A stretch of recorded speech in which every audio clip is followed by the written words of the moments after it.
아유,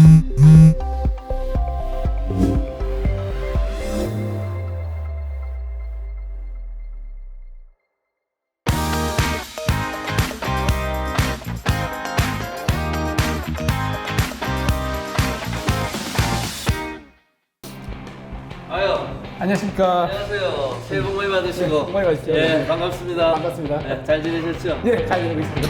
무능 정권을 이기는 선택, 송재호가 합니다.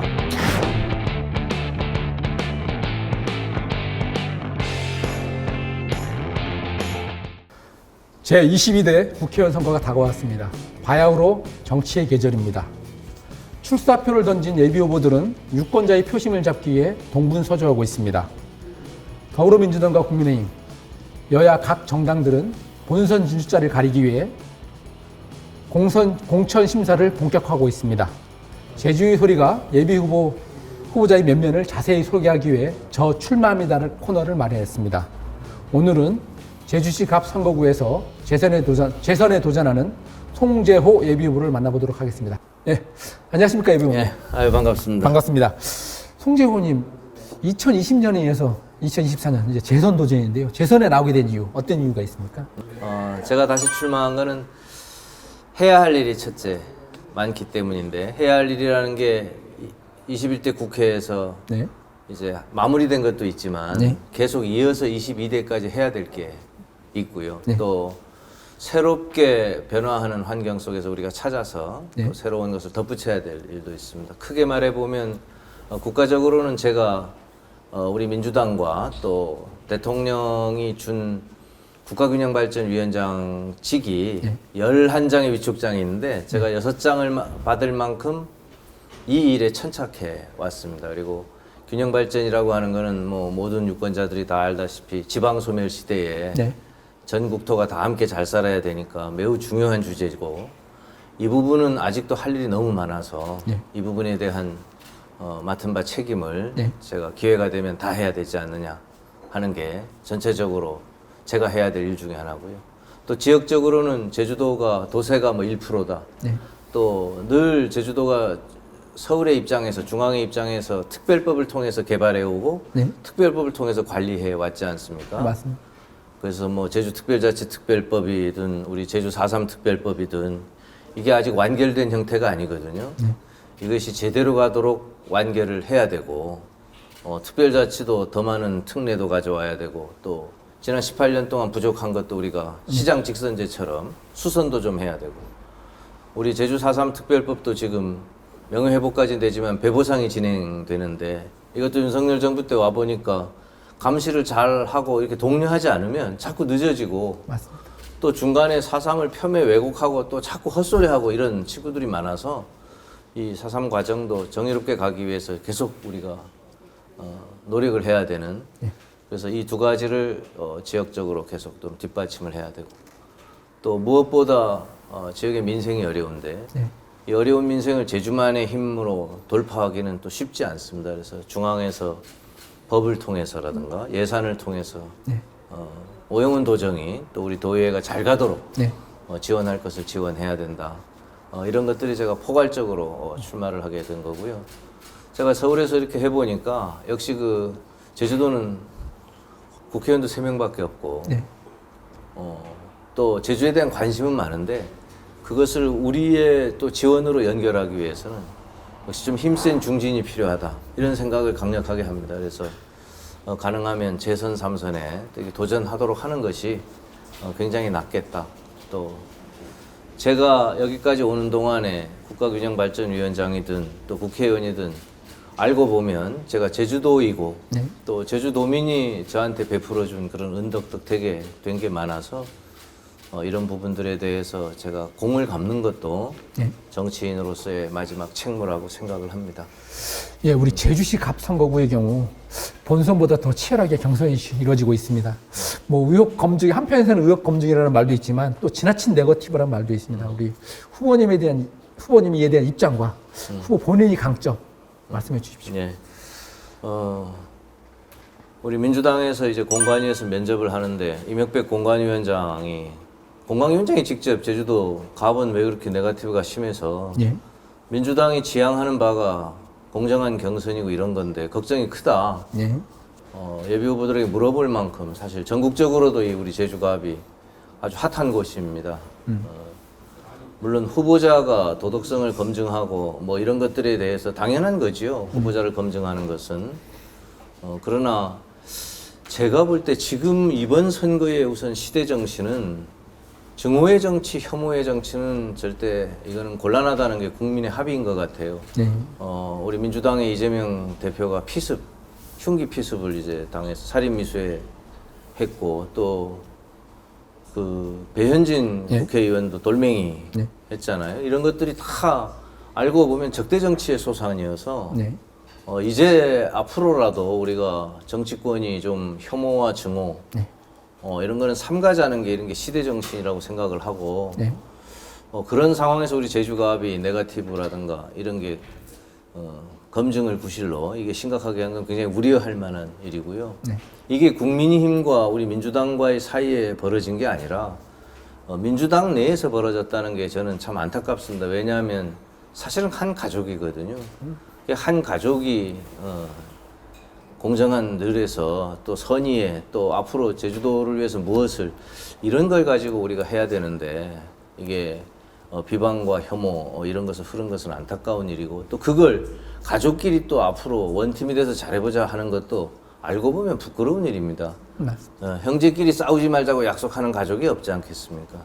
당연한 거를 하는 것들이 그래서 저는 하루빨리라도 이게 좀 공정한 경선 또 한 가족의 정신으로 돌아왔으면 좋겠다 하는 생각을 하고요. 검증과 관련해서는 저는 사실은 문재인 정부 때 대통령 직속 국가균형발전위원장을 하면서 이게 장관급 기관장이어서 검증을 철저히 합니다. 그리고 저는 제가 출마해서 경선을 통해서 국회에 들어온 게 아니라 군영위원장으로 잘 있는데 이제 강창일 의원이 안 나오는 바람에 네. 전략공천돼서 와서 그 과정에서도 저는 굉장히 충분한 검증을 했다고 생각을 하고요. 또 국회의원 4년 동안에 그 성적표가 사실 검증의 결과지요.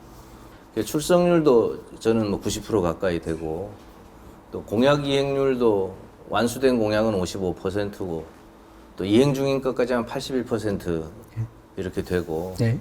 그래서 제가 뭐 제 성적을 가지고 잘했다 이러기는 스스로 쑥스럽지만 부끄럽지 않게 했다 이렇게 생각을 하고요. 아무튼 하루빨리 우리 제주가 어떻게 가야 할지에 대한 그런 공약의 검증 또 유권자의 설득 이런 정책 선거의 장으로 돌아오기를 바라고 또 저는 솔선수범해서 저부터는 그렇게 해나가도록 하겠습니다. 예, 알겠습니다. 우리 후보님 재선에 도전하는데 우리 대표 공약 3가지 소개 유권자들에게 좀 소개 부탁드리겠습니다. 예, 제 대표 공약은 첫 번째는 일단 어떤 생산을 우리가 월동채소든 우리가 감귤이든 우리 작물에 대해서 소위 최저 가격을 보장해야 되겠다. 네. 자꾸 손익분기점 이하로 내려가서 자꾸 그 땅 갈아엎고 이런 일이 되풀이돼서는 안 되니 이 최저 가격을 손익분기점에서는 보장을 해주는 정책을 반드시 해야 되겠다. 두 번째는 재해입니다. 네. 기후위기 시 때문에 자꾸 뭐 홍수가 나거나 뭐 가뭄이 들거나 이게 많아서 네.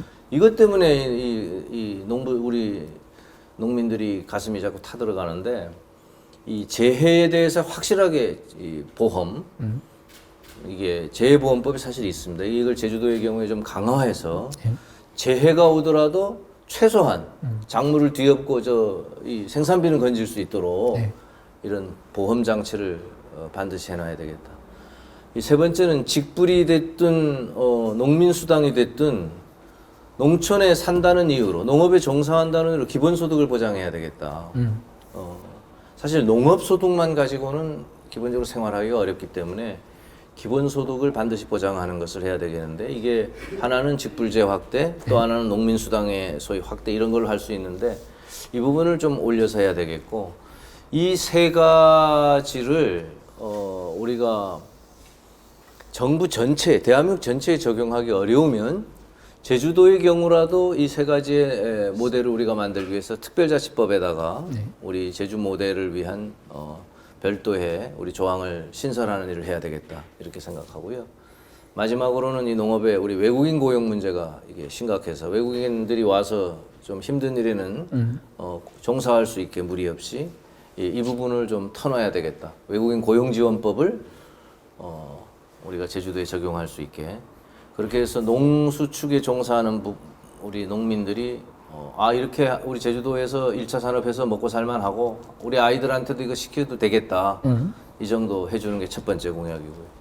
두 번째 공약은 이 청년 일자리라든가 이런 것처럼 우리 미래를 지금 이야기하는 겁니다. 이제 오영훈 도정으로 이야기하면 뭐 UAM이라든가 그린 수소라든가 이런 미래 산업을 우리가 어떻게 일궈내느냐.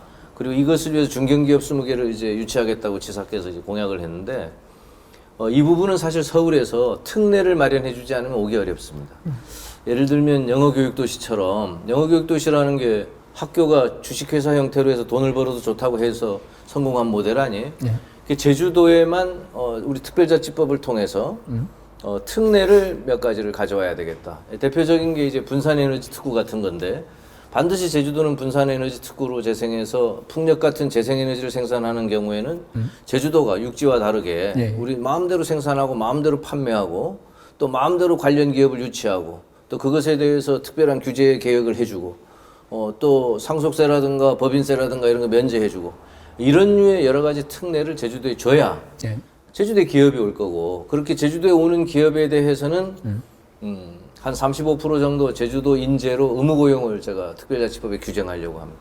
그러니까 제주의 자원을 활용해서 제주의 특례를 활용해서 벌어들이는 돈의 액수가 저는 1년에 최소한 한 5천억에서 우리가 좀 더 노력하면 1조 가까이 될 수 있다고 생각합니다. 매년. 네. 이런 거를 일종의 우리의 공유자원, 우리의 제주의 특례를 가지고 한 거기 때문에 공유소득 계정, 도민 모두의 계정으로 설정해놓고 우리가 벌어들인 소득이 도민의 중요한 삶을 풍요롭게 하는데 도민의 또 복지를 향상시키는데 또 도민의 미래를 교육하는데 쓰일 수 있게 예, 이렇게 규정하는 게 세 번째 공약입니다. 마지막으로 우리 유권자에게 드리고 싶은 말씀. 예. 제주시갑 유권자에게. 저는 제주대학에 한 20여 년간 교수로 있었고 대통령 직속 국가균형발전위원장도 영광스럽게 했고 국회의원까지 했습니다. 저는 이 모든 것들이 우리 제주도민의 덕이라고 생각합니다. 도청에서 행정을 배워주신 공무원, 또 학교에서 저와 함께 토론한 학교 교수 동료들, 길거리에서 목욕탕에서 식당에서 만난 우리 제주도민들의 지혜가 오늘의 제가 있기까지의 은덕이라고 생각합니다. 저는 재선에 성공해서 유권자 여러분들이 저의 손을 잡아주신다면 이러한 은덕을 반드시 제주를 위해서 어디서나 도민을 먼저 생각하는 자세로 반드시 보답하고 우리의 민생을 개선하고 제주의 미래를 밝게 하는 게 정치인으로서의 마지막 소명이고 책무라고 생각합니다. 존경하고 사랑하는 유권자 여러분, 저의 손을 잡아주십시오. 수고하셨습니다. 고맙습니다.